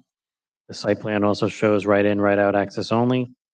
While the site access is restrained somewhat given the configuration of Overton Street where it meets Montauk Highway, If there are routine users of the site, they will generally learn the appropriate routes into and out of the site. The building elevations are contextual to surrounding area and appear to meet the architectural requirements of the General Service T District. However, we did hear a lot of comments tonight and some written testimony, so the staff would recommend that the board reserve decision in order to review those before bringing this back for a decision. Thank you, Mr. Colvin. I'm going to turn to Mr. Brown first, who is familiar with the area. Yeah, I've lived on Astor Drive for 41 years, 42 years. I would agree with the traffic on the top of the block of Montauk Highway. Coming out of Astor Drive, which come up the mill, to try to make a right-hand turn. The left-hand turn is not allowed there anymore. They stopped that years ago because of the amount of accidents that they had. And is a transition from the speed limit. I don't know what it is going to the east, but going to the west, it's 30 miles an hour. And in 41 years, I don't know that I've ever seen anybody come around that corner doing 30 miles an hour. It's just absolutely ridiculous. A recommendation I'd make to the board while we have this application up is that we move the 30-mile-an-hour speed limit or take a look at it and move it further to the east. Because at that juncture, you have going from 2 lanes into 1, and it's a race to see who's going to make the 1 lane. And it does. And that carries down to where this application is. So I do want to look at the traffic study and see what it says there. Because that's the one downfall I see with this project is the traffic in the area. It is all over. It took me 30-something minutes to get here from Sayville tonight, which is a 10-minute drive. So traffic is all over. Took me an hour from Garden City, so. Right. As far as the impact of this, I think it's the least intrusive zoning that we could do for a piece of parcel for this, which eventually every piece is going to be developed. And going through this for the last 10 years, 14 years on these applications on this property, I think it's the least intrusive that we've seen. But I would like to address the traffic. One of the concerns mentioned by a few of the people was the garbage, which there is no garbage pickup by garbage trucks or anything on the site, which is a good thing. And I do look at the site with the buffers and everything and see that you did take into consideration the neighbors with the buffer zones. So I would like to see the traffic study before I make a decision. There is no, Mr. Ferrari, I was going to say, there is no required traffic study on this, so I'm going to ask that the town, we have our consultants look at this, and maybe the county, to see. And that's the number one issue that's been raised this evening, obviously besides preserving the land, is the traffic in that area and how that's going to work. And that's certainly resonated with me, so having our town consultant look at it and asking the county to look at it would answer a lot of questions for us one way or the other. And certainly you're welcome to do one and submit something. Yeah, no, understanding, Mr. Chairman. And my understanding also is that there was a traffic study that was done in 2020. We don't seem to have a copy of it, but Sean Mulryan did present at that We could hearing. probably pull that out of our record. We don't have it. We unfortunately, we have had trouble locating it. Only it came to mind, today or yesterday. Trying to make a left-hand turn into the property, in the eastbound lane. I think, my perspective is that no matter what would go here, there's going to be some question as to traffic because there's already a question as to traffic. And we see that so many times with projects where, there is traffic congestion in so many of the places we live, whether it's in the town of Islip or anywhere else on Long Island, or it's in Sayville or anywhere. But, I do point out, and I think you understand this, but maybe for everyone, there's, the applicant has a right to do something with the property. It's not a park. It's not public. It's private property. And his intention here, after many applications and different configurations, is to do something that is the least intrusive. I think, Mr. Brown, you said it Right, very, and you have a very well. similar property that you built in Bayport. Yeah, and it will look like that. It's a little smaller than that one. Just forward the trip generations from that property. It's a similar property. It's office space. Yeah. So that would help. Mr. Ferrari. Due to its location, this site has unique traffic issues, as everyone has articulated this evening. So your comment that, something's going to get built there and it's going to have traffic impacts and whatever's built there is going to be equal. That's not necessarily true. When we have a general category of construct an office building, the tenant of that office building could do a lot to the trip generation. We have a medical office building there that's going to generate a lot more traffic than another type, an accountant or something like that that's there.